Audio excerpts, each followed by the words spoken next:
벌금형은 단순히 돈 내고 끝나는 형이 아닙니다. 출국금지, 비자 문제, 공직 결격, 업종별 제한, 전과 기록 등으로 실제 생활에 영향을 줍니다. 안녕하세요. 형사전문 변호사 조승현입니다. 많은 분들이 이렇게 말씀하십니다. 징역도 아니고 벌금이면 끝난 거죠? 하지만 실제로는 그렇지 않습니다. 벌금형이라도 출국, 비자, 여권, 취업, 공무원 임용, 기업 활동 등에서 예상치 못한 제약이 생길 수 있습니다. 오늘은 벌금형이 확정된 뒤 현실에서는 어떤 불이익이 남는지, 그리고 언제 완전히 사라지는지 등에 대해서 정리해 드리겠습니다.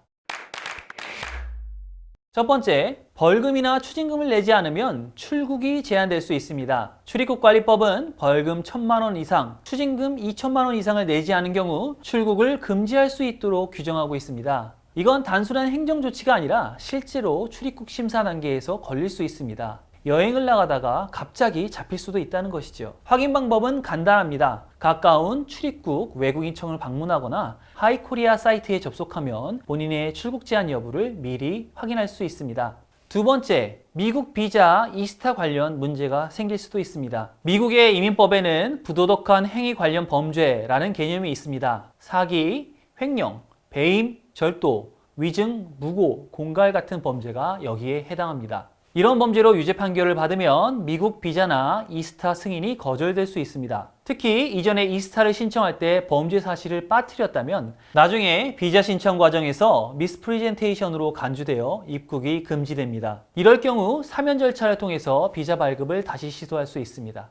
또한 벌금형의 경우 벌금을 납부한 뒤 2년이 지나면 형이 실효되어 외국 입국 체류 허가용 범죄 경력 회보서에는 그 기록이 나타나지 않습니다. 즉, 벌금을 낸 뒤 2년이 지나면 미국 비자 발급에는 큰 문제는 없지만 과거 허위신고 이력이 있다면 여전히 미스프리젠테이션 문제로 거절될 수 있습니다. 세 번째, 여권 발급은 대부분 가능하지만 수사 중이면 제한될 수 있습니다. 여권법은 수사나 재판 중인 사람 또는 징역, 금고형의 집행이 끝나지 않은 사람에 대해서 여권 발급을 제한할 수 있다고 규정하고 있습니다. 다만 벌금형만 받은 경우는 예외입니다. 즉, 벌금형으로 확정되고 납부까지 완료했다면 여권 발급에 제한은 없습니다. 네 번째, 공무원, 공공기관 취업 시 결격 사유가 생길 수 있습니다. 국가공무원법은 직무 관련 횡령, 배임으로 300만 원 이상 벌금형을 받은 경우 형이 확정되고 2년이 지나지 않으면 공무원에 임용될 수 없다고 규정합니다. 성범죄에 관련된 법률은 더 엄격해서요. 100만 원 이상 벌금형이 확정되고 3년이 지나지 않으면 공무원으로 임용될 수 없습니다. 이 규정은 공공기관, 사립학교, 각종 위원회 등에도 그대로 적용됩니다. 따라서 벌금형이라 괜찮다 하고 생각하고 지나치면 훗날 공직 지원 시 결격 사유로 바로 걸릴 수 있습니다.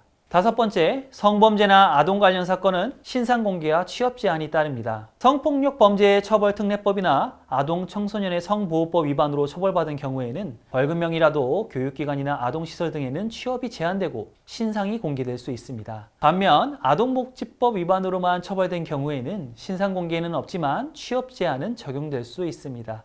다만 이 부분은 범죄 유형과 법률 조항에 따라 다르므로 반드시 해당 사건의 법률명을 확인해야 하고 재판 과정에서 신상 공개 등을 하지 말아달라는 요청을 할 수 있으므로 그 부분은 별도 동영상에서 상세히 말씀드리겠습니다. 여섯 번째로 기업 활동에도 제한이 있을 수 있습니다. 벌금형이라고 해서 기업 활동에 무조건 영향이 없는 것은 아닙니다. 특히 금융, 통신, 투자 관련 업종에서는 법령 위반 경력이 임원 취임 제한으로 연결될 수 있습니다. 예를 들어 전기통신사업법은 위반 시 1년 동안 기간통신사업자 임원으로 취임할 수 없습니다. 금융회사의 지배구조법, 자본시장법도 관련법 위반이 있으면 임원, 발기인 취임을 제한하고 있습니다. 즉 벌금형이라도 업종이 금융, 투자, 통신이라면 경영진 진입이 일시적으로 제한될 수 있습니다. 일곱 번째, 형의 실효와 전과 기록에 대해 말씀드리겠습니다. 벌금형은 형 실효에 관한 법률에 따라서 벌금 납부 후 2년이 지나면 형이 실효됩니다. 즉 누범이나 결격 사유 등 모든 법적 불이익이 사라집니다. 다만 범죄 경력 자료는 그대로 남습니다. 용어가 좀 복잡한데 형실효법상의 기록은 아래 보시는 표와 같습니다. 방금 보신 표 중에 전과 기록은 수형인명부, 수형인명표 및 범죄 경력 자료 이 세 가지를 말합니다. 벌금의 경우 수형인명부나 수형인명표를 작성하지 않습니다. 따라서 실효 여부를 따질 필요도 없이 기록은 이미 없는 상태입니다.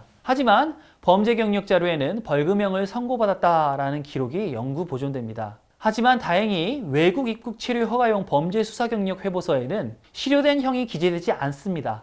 따라서 형 실효 이후에는 미국이나 캐나다 비자 발급에는 실질적인 문제가 없습니다. 즉, 우리나라 안에서는 기록이 남아 있어도 해외 입국 심사에서는 그 기록이 드러나지 않는 것입니다. 8번째, 채용 과정에서 범죄 경력을 조회할 수 있는지 여부에 대해 말씀드리겠습니다. 일반 회사에서는 범죄 경력을 조회할 권한이 없습니다. 근로계약을 맺을 때 범죄 경력 회보서를 요구하는 것은 불법이기도 합니다. 다만 아동 청소년 관련 기관, 경비업체, 장애인 복지시설 등 일부 업종의 경우에는 법에서 예외적으로 열람을 허용하고 있습니다. 반대로 기업에서 채용하는 입장에서는 전과 기록이 있는 사람을 거르고 싶습니다 라고 물어보시는 분들도 많습니다. 이런 분들을 위해서 채용할 때 많이 두는 조항들이 바로 해외여행 결격 사유가 없는 자라는 조항입니다. 왜냐하면 여권법상 형사재판 중이거나 형 집행 중이면 여권 발행이 제한되기 때문입니다.